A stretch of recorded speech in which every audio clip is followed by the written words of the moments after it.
"Don't touch him," someone whispered, but the warning came one heartbeat too late.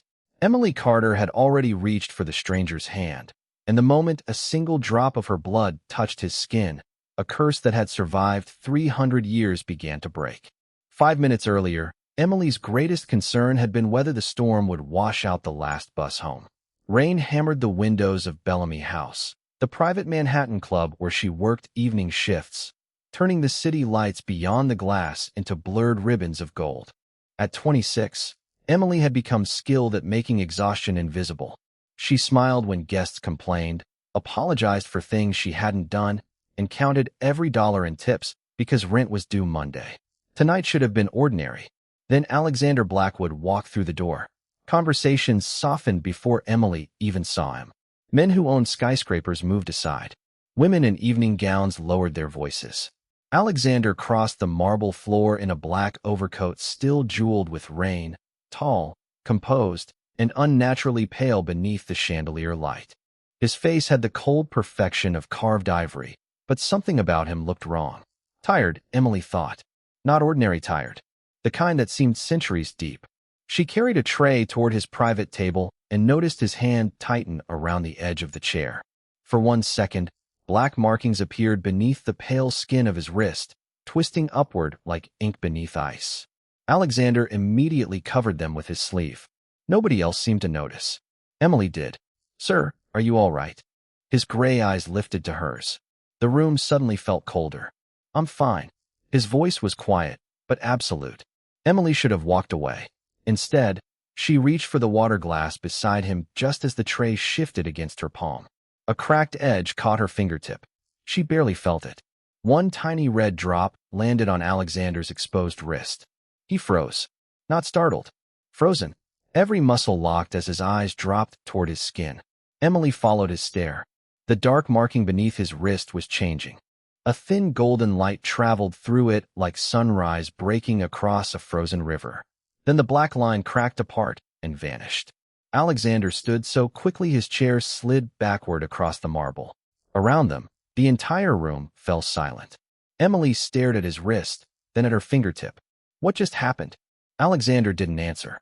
For the first time that night, the powerful stranger looked genuinely shaken. Two pale men, near the doorway, exchanged alarmed glances. One murmured something Emily couldn't hear. Alexander could. His expression hardened instantly. He reached for a white handkerchief and gently pressed it into Emily's hand, careful not to touch the small cut. "Cover it." "Why?" His gaze moved from the handkerchief to her face. Behind those ancient gray eyes, disbelief had become something far more dangerous than fear. Hope. Alexander Blackwood had spent 300 years searching for a cure. Tonight, it had arrived carrying a serving tray. Alexander kept his eyes on Emily's covered fingertip as if the small white handkerchief concealed something capable of changing the world. Around them, Bellamy House remained unnaturally quiet. Emily could hear rain striking the tall windows and the faint hum of traffic 30 floors below. "Mr. Blackwood?" she asked. "I think someone should explain what just happened." Alexander glanced toward the two pale men near the doorway. "Clear the room." Nobody questioned him. Within minutes, wealthy guests who had seemed untouchable moments earlier were quietly escorted from the private dining room. Emily remained beside the table, still holding her serving tray because putting it down somehow felt more frightening. When the doors finally closed, Alexander slowly pulled back his sleeve. The section of dark marking that had disappeared was still gone. He stared at the clean strip of pale skin with an expression Emily could not understand. 300 years, he murmured. "What?" Alexander looked at her. "That is how long I have carried this." He loosened his cuff and revealed more of the strange pattern winding beneath his skin. It began in 1726. Every physician, healer, scholar, and practitioner of old magic I could find failed to stop it. Emily gave a nervous laugh that died almost immediately. "You are saying you have had that condition for 300 years. I am saying I have had it longer than your country has existed." The air seemed to leave the room. Emily studied his face again. The impossible pallor. The stillness. The way everyone obeyed him without hesitation. Pieces she did not want to assemble began fitting together. One of the men stepped forward. "Your Majesty, she should be taken to Blackwood Castle immediately." Emily tightened her grip on the tray. "Your Majesty?" Alexander's gaze sharpened at the man before returning to her. My name is Alexander Blackwood. Among my people, I am their king. Emily stared at him for several seconds. Your people being? His gray eyes briefly flashed crimson. Emily stopped breathing. Vampires, he said. Thunder rolled beyond the windows. Emily almost laughed again, but nothing about Alexander suggested a joke. So my blood just did something centuries of vampire medicine could not. Apparently. And you do not know why. No, that answer frightened her more than anything else. Alexander could have ordered her taken away. Instead, he stepped back, deliberately giving her space. You are free to leave. The pale man beside him looked stunned. My king, she is not a prisoner. Alexander's voice turned cold enough to silence him. Then he looked at Emily again. But if you are willing, there is a place where we may find answers. Emily glanced toward the rain beyond the windows. Rent was still due Monday. Her bus was probably already gone. Yet somehow those problems belonged to another life now. Where? She asked. Alexander's expression became unreadable. Blackwood Castle, 30 miles north of the city. Less than an hour later, Emily watched Manhattan disappear behind tinted glass as a black car carried her beyond the city. Alexander sat across from her without speaking. When the gates of his estate finally emerged through the storm, Emily saw a vast stone mansion rising above the trees, its windows glowing amber against the darkness. The moment their car crossed the gates, every light inside the castle went out. Then, one by one, 300 candles ignited behind the windows without anyone touching them. Alexander went completely still. That has not happened, he whispered, since the night I was cursed. Emily stared through the car window as 300 candles burned behind the dark glass of Blackwood Castle, each flame perfectly still despite the storm. Alexander was already outside before the driver reached her door. He stood beneath the rain without seeming to notice it, his pale face turned toward the mansion. What does it mean? Emily asked as she joined him beneath the covered entrance. I do not know, Alexander said, and for the first time, she realized how disturbing those words sounded coming from a man who had lived for centuries. The massive doors opened before anyone touched them. Inside, a marble hallway stretched beneath vaulted ceilings, lined with portraits whose subjects seemed to watch Emily pass. Servants stood silently along the walls. Every face turned toward her. Some looked curious, others looked afraid. Alexander led her into a circular library where an elderly woman waited beside a stone table. Her silver hair fell over a dark blue robe, and tiny spectacles rested low on her nose. Dr. Evelyn Mercer, Alexander said, keeper of our royal archives. Evelyn looked at Emily, then at Alexander's wrist. Her expression changed instantly. Show me. Alexander pulled back his sleeve. Evelyn moved closer, studying the clean section where the curse had vanished. Impossible. Apparently not, Emily said quietly. Evelyn's eyes shifted toward her. How much blood? 1 drop. The woman went still. She opened a wooden cabinet and removed a shallow silver dish engraved with symbols Emily did not recognize. There is one way to confirm this. Alexander's expression hardened. No, Alexander, if the old records are correct, we need certainty. Emily looked between them. What would I have to do? Nothing dangerous, Evelyn said. 1 drop. Freely given. Alexander immediately answered. She has already given enough. Emily studied him. This ancient king had every reason to demand answers. Yet he was protecting a waitress he had met less than 2 hours ago. That mattered. It is my choice, she said. Alexander's jaw tightened, but he stepped aside. Evelyn handed Emily a small sterile lancet.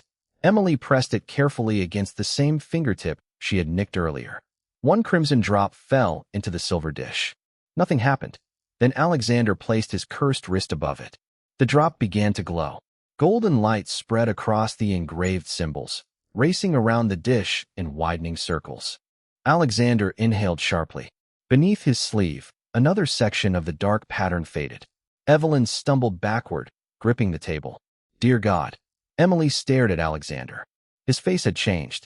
Not dramatically, but enough. A trace of color had returned beneath the unnatural whiteness of his skin, and his gray eyes seemed clearer, stronger. Somewhere deep within the castle, a bell rang once. Then again. Then a third time. Footsteps gathered beyond the library doors. Voices whispered in the corridor.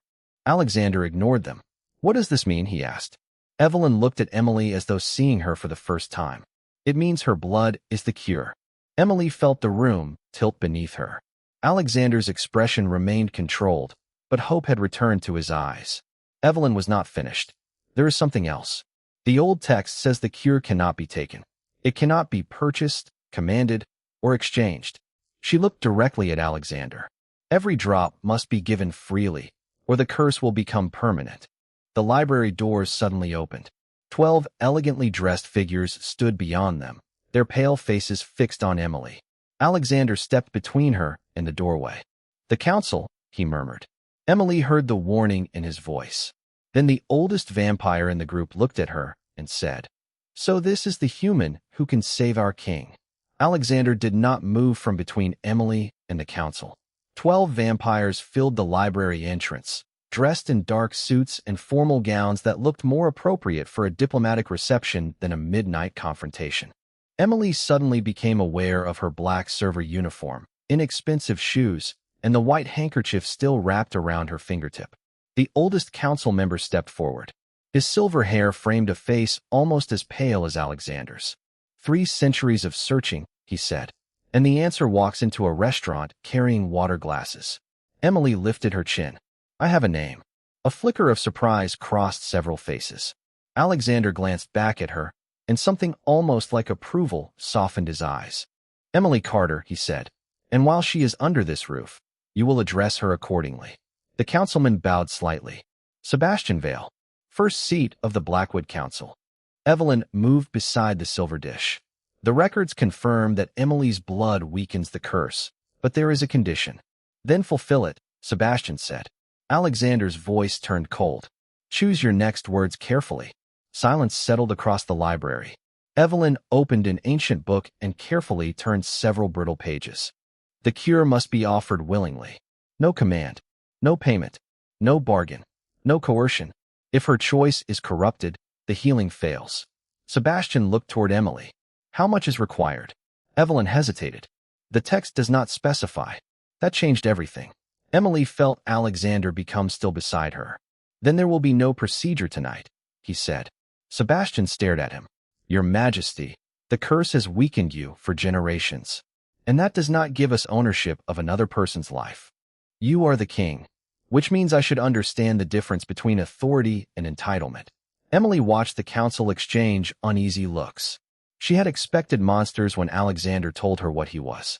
Instead, the most powerful vampire in the room was the only person refusing to treat her like medicine. Evelyn quietly closed the book. "There may be a safer way. The archives contain records of the original ritual. If we understand how the curse was created, we may determine exactly what is required to reverse it." "How long?" Alexander asked. "Until morning, perhaps." Sebastian stepped closer. "And if the curse advances before then?" As if summoned by the question, Alexander's hand tightened against the table. A shadow moved beneath the skin near his collar, faint but unmistakable. Emily saw it. So did Evelyn. Alexander straightened before anyone could help him. "I have endured 300 years. I can endure one more night." Emily looked at the man who had spent centuries searching for hope and was now willing to turn away from it because the price might be hers. "What happens if you wait too long?" she asked. Alexander said nothing. Evelyn answered softly. "Eventually, the curse takes everything it has been consuming slowly." Emily looked down at the handkerchief around her finger. One drop had erased part of something 3 centuries could not defeat. She could walk away. Alexander had already promised that. Nobody could stop her. Yet kindness meant very little when it was easy. Emily slowly unwrapped the handkerchief. "Then find out what is safe," she said. Alexander's eyes narrowed. "Emily, I am not offering everything. I am offering a choice." She met his gaze. "If Evelyn can prove there is a safe amount that can help you, I will give it freely." Nobody spoke. Then the ancient bell beneath the castle began ringing again. Once, twice, 3 times. Evelyn's face lost all color. "That bell does not announce a cure," she whispered. Alexander turned toward her. "Then what does it announce?" Evelyn stared at Emily. "The return of the bloodline that created the curse." Emily stared at Evelyn as the final echo of the bell disappeared into the castle. "My bloodline created the curse?" she asked. Evelyn did not answer immediately. She crossed the library and unlocked a narrow iron cabinet hidden behind a row of books. From inside, she removed a wooden box darkened by age. Alexander watched her carefully. You told me every record from that night was destroyed. That is what I was instructed to tell every king after you, Evelyn said. Sebastian stepped forward. By whose authority? Evelyn placed the box on the table. Alexander's mother. The room became silent. Alexander's expression changed, but only for a second. Open it. Inside lay a thin leather journal and a folded sheet of parchment sealed with faded gold wax. Evelyn opened the journal first. The handwriting was delicate, nearly disappearing from the page. 300 years ago, a human healer named Abigail Carter entered this castle during the winter of 1726. Emily felt cold despite the fire burning nearby. Carter, Evelyn nodded. Your family name. Alexander stared at the page. I remember Abigail. His voice had become distant. She served my mother for several months. Then she disappeared. Evelyn continued reading. Abigail had possessed a rare bloodline connected to an ancient form of protective magic. She had not come to Blackwood Castle by accident. She had been summoned because something inside Alexander's royal line was becoming unstable. Emily looked at him. Something inside you. Apparently, there are still secrets about my own life that I was never permitted to know. Sebastian's patience broke. This changes nothing. The human can cure the king. Her name is Emily, Alexander said without looking at him. The warning was enough. Evelyn turned another page. There is a reference to a voluntary offering. Abigail believed blood given through compassion could weaken the binding spell without transferring its burden. Emily remembered the words from the earlier text. Freely given. No payment. No command. No bargain. How much? She asked. Evelyn studied several lines. A small amount. Less than what would normally be taken during a routine medical blood test. Alexander immediately shook his head. No, Emily almost smiled. You heard her. It is safe. Safe according to a 300-year-old journal we discovered 10 minutes ago. You have survived 300 years based on information from books older than this castle. That is different, because now the risk belongs to someone else. Alexander said nothing. Emily finally understood him. Beneath the authority, the ancient titles, and the frightening power was a man terrified of becoming the kind of ruler who believed other lives existed for his benefit. She stepped closer to the silver dish. Alexander, look at me. His gray eyes met hers. Nobody is ordering me. Nobody is paying me. I am not asking for a castle, money, protection, or anything else. She held out her hand toward Evelyn. If this can help you without harming me, then I choose to help. Alexander remained motionless. You owe me nothing, Emily added. That is exactly why I cannot accept it easily, he said. Evelyn prepared the small sterile instrument while the council watched in silence. Emily extended her hand. Then take only what you need. A few moments later, several drops fell into the silver dish. Golden light erupted across its surface. Every candle in Blackwood Castle flared at once. Alexander gasped as the dark markings beneath his skin began fading faster than before. The floor trembled softly. Somewhere far below them, ancient machinery seemed to awaken. Then a deep sound rolled through the castle. Not a bell this time. A lock opening. Evelyn looked toward the floor in horror. Alexander, she whispered. The chamber beneath the throne has opened. His face went still. There is no chamber beneath the throne. Evelyn closed Abigail Carter's journal. There is now. For several seconds, nobody moved. Then another deep vibration traveled beneath the library floor, gentle enough that the glasses on the table trembled, but strong enough to make every vampire in the room turn toward Alexander. He pulled his sleeve higher. Nearly half of the dark markings that had covered his arm were gone. His pale skin looked clearer, his posture stronger, yet his attention remained fixed on Emily. Are you dizzy? He asked. No, weak. No, Emily. Alexander, I am fine. Evelyn checked Emily carefully before nodding. Her pulse is normal. The amount was minimal. Only then did some of the tension leave Alexander's face. Sebastian seemed far less interested in Emily's condition. The king is recovering. We should continue immediately. Alexander turned toward him. No, your majesty. She gave what she chose to give. The matter is closed tonight. Sebastian's expression hardened. You would stop when the cure is standing 3 feet away? Alexander stepped between him and Emily again. I would stop because she is a person standing 3 feet away. The words silenced the room. Emily looked at Alexander differently then. Power had surrounded him since the moment she met him. But this was the first time she understood what made the others obey. It was not fear alone. It was restraint. Before Sebastian could answer, a low mechanical sound echoed beneath them. Evelyn picked up Abigail Carter's journal. The chamber. Alexander nodded once. Show me. They crossed the castle through corridors lit by hundreds of newly awakened candles until they reached the throne hall. The room was enormous, nearly 100 feet long, with black marble columns rising toward a vaulted ceiling. At the far end stood Alexander's throne, except now it had moved. Several feet behind it, a narrow staircase descended into darkness. That was solid stone yesterday, Sebastian whispered. It was solid stone for 3 centuries, Alexander corrected. Emily approached the first step, but Alexander gently raised one hand. Stay behind me. You do realize my blood appears to be the reason this opened. That does not make walking first a sensible idea. Despite everything, Emily almost smiled. They descended together.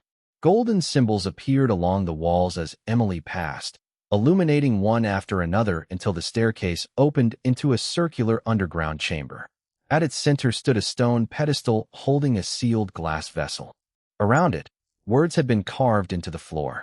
Evelyn knelt to examine them. This is older than the castle. Emily noticed something else. The symbols around the pedestal matched the golden pattern she had seen in the silver dish. Can you read it? Alexander asked. Evelyn slowly translated. When the willing blood returns, the first binding shall weaken, the hidden gate shall open, and the sleeping truth shall remember its name. Sebastian looked toward Emily. The willing blood. It means her. There is more, Evelyn said. Her voice had changed. She moved closer to the final line. The curse was never designed as a punishment. Alexander stared at her. Then what was it? Evelyn looked from the ancient inscription to Abigail Carter's journal. A seal. Silence swallowed the chamber. Emily felt a chill move through her that had nothing to do with the cold stone. Alexander's expression became unreadable. A seal on what? Before Evelyn could answer, every golden symbol on the walls ignited at once. The glass vessel on the pedestal began glowing from within. Alexander pressed a hand against his chest. One heartbeat echoed through the chamber. Then another answered it. Emily stared at him. Alexander slowly lowered his hand, his face whiter than before. That, Evelyn whispered, is what Abigail Carter was trying to keep asleep. The second heartbeat came again, slow and impossibly deep, and every golden symbol in the chamber dimmed as if the sound itself had stolen their light. Alexander remained perfectly still. Emily watched his pale face, searching for pain, fear, anything she could understand. Alexander. His gray eyes found hers. I am all right. Evelyn shook her head. No, you are not.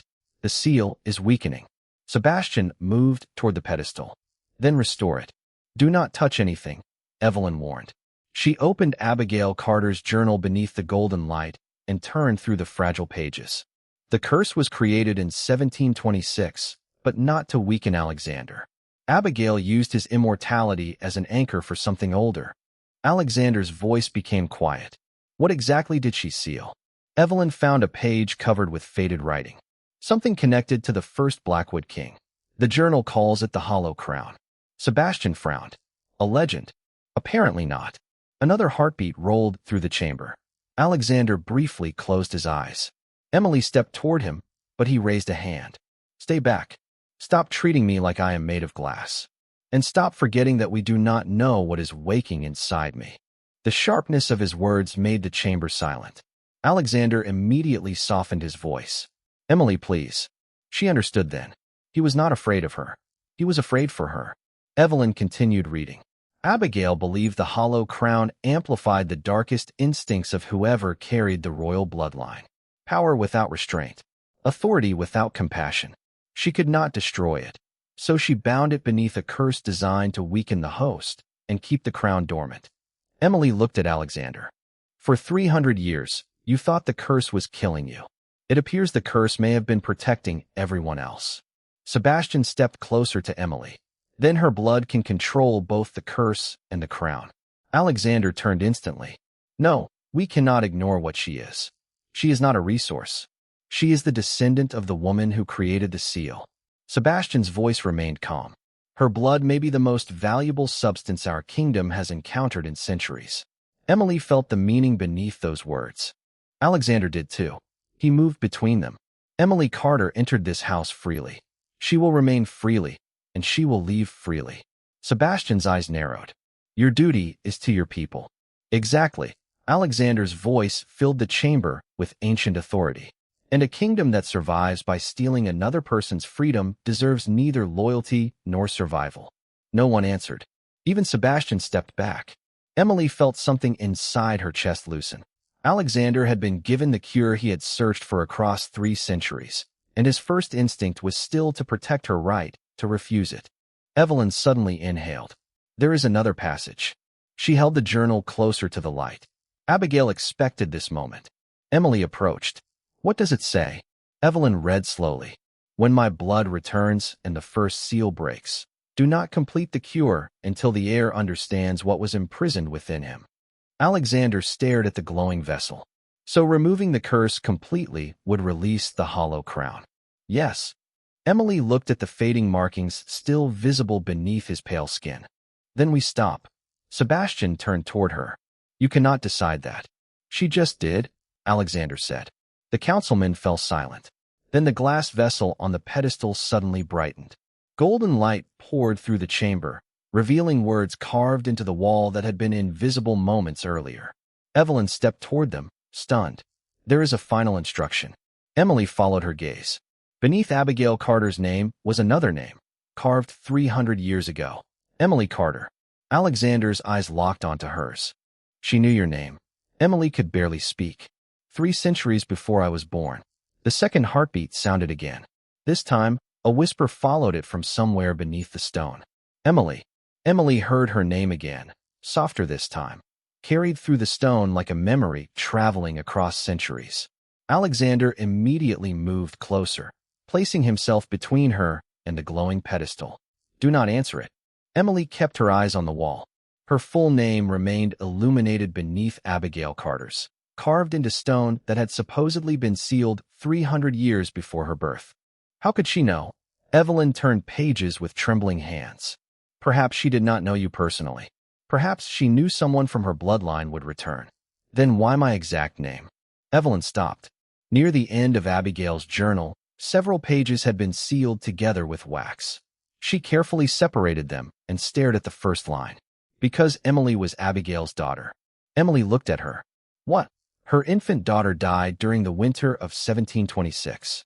Her name was Emily Carter. Alexander's expression shifted. I remember the child. The room became painfully quiet. Evelyn continued. Abigail had believed blood carried more than inheritance. It carried memory, patterns, possibilities. Before completing the seal, she wrote that one day a descendant bearing her daughter's name would return when the Blackwood curse began to fail. Not because destiny demanded obedience, but because the family would eventually face the same choice Abigail had faced. Emily looked toward the glowing vessel. What choice? Evelyn read the final passage. Whether power should be destroyed, controlled, or transformed. Sebastian gave a humorless laugh. Ancient riddles will not protect the kingdom. Neither will turning Emily into property, Alexander replied. Sebastian faced him. Then what do you propose? Your curse is weakened. The hollow crown is waking. If she leaves, we lose the only person capable of restoring the seal. Emily spoke before Alexander could answer. You keep saying lose as though I belong here. Sebastian's silence was answer enough. Alexander's eyes turned crimson for a brief instant, and the chamber seemed to grow colder. The council will return upstairs. Your Majesty. Now, the authority in that single word ended the argument. One by one, the council members withdrew. Sebastian remained longest, studying Emily before finally following them. When the chamber doors closed, Alexander released a slow breath. Emily looked at him. You could command me to stay, could you not? Yes. You could probably make my life very difficult if I refused. Yes. But you will not. Alexander's gaze settled on her. No cure is worth becoming the monster people already assume I am. Something about that answer reached Emily more deeply than all the supernatural wonders around her. Evelyn returned to the inscription. There may be another interpretation. Abigail did not write that Emily's blood must restore the curse. She wrote that willing blood would reveal the truth. Alexander frowned, meaning, perhaps the blood was never meant to be medicine. Perhaps it was a key. Emily remembered the candles awakening, the hidden staircase opening, the inscriptions appearing. Every time she freely gave something, the castle revealed more. Then the cure was only the beginning. Evelyn nodded. Exactly. She turned the final page, and her expression changed. Alexander, Abigail left instructions for you. He approached. Evelyn read aloud. The darkness within the king cannot be defeated by weakening the king forever. When the willing heir returns, let her open the final chamber, and let the king choose what kind of ruler he wishes to become. Alexander stared at the words. Then the remaining dark markings beneath his skin suddenly faded another shade. The second heartbeat grew louder. Across the chamber, a seam appeared in the stone wall. Dust drifted gently to the floor as two enormous doors slowly separated, revealing a corridor filled with golden light. Emily felt the strange whisper again. This time, it did not call her name. It spoke directly to Alexander. Come claim your crown. Alexander stared into the golden corridor, but he did not move. The voice came again, calm and ancient. Come claim your crown. Emily expected him to step forward. Instead, Alexander looked at her. You are going upstairs. No, Emily. You just defended my right to choose in front of your entire council. You cannot become a hypocrite 5 minutes later. Evelyn lowered her eyes, hiding what might have been a smile. Alexander looked less amused. This is different. You keep saying that whenever my choice makes you uncomfortable. For a moment, the vampire king had no answer. Then the second heartbeat sounded inside him, stronger than before. Golden light pulsed along the corridor. Alexander finally nodded. Stay beside me. They entered together, with Evelyn following several feet behind. The passage ended in a circular room no larger than Emily's apartment. At its center stood a simple stone platform. No treasure, no throne, only a black metal crown resting beneath a glass cover. Alexander stopped. His face became almost colorless. The hollow crown. Emily heard the whisper again. Take what is yours. Alexander stepped closer, and the remaining marks beneath his skin began disappearing. His shoulders straightened. His eyes brightened from gray to silver, then briefly crimson. The air around him seemed to gather weight. Evelyn opened Abigail's journal. There is one final passage. Emily turned toward her. Evelyn read slowly. The crown cannot command a ruler who refuses to command what was never his to own. Alexander looked at Emily. Understanding passed between them instantly. This had never been about blood alone. Abigail had created a test that could survive centuries. The cure required someone vulnerable enough to be controlled and a king powerful enough to control her. If he chose possession, the hollow crown would recognize him. If he chose restraint, something else would happen. The whisper filled the room. Keep the girl. Complete the cure. Become what you were born to be. Alexander's expression hardened. Emily remained still. This choice had to belong to him. No, he said. The golden light flickered. Her blood can free you. Her blood belongs to her. The second heartbeat thundered. Your kingdom needs your strength. Alexander looked at the crown. Then my kingdom will learn that strength without conscience is merely another weakness. Silence. Absolute silence. Then the black crown cracked down the center without anyone touching it. Golden light swept across the chamber. Alexander staggered one step, and Emily instinctively reached toward him.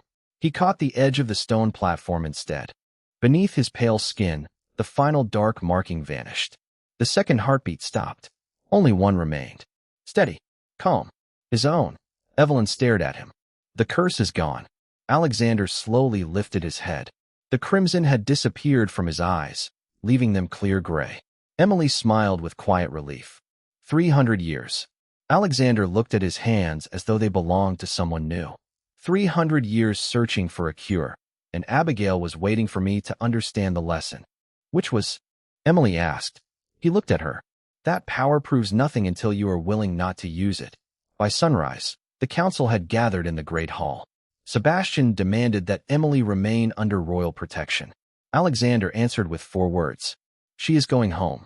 A car waited outside to take her back to Manhattan. At the castle doors, Emily turned toward him. So this is goodbye?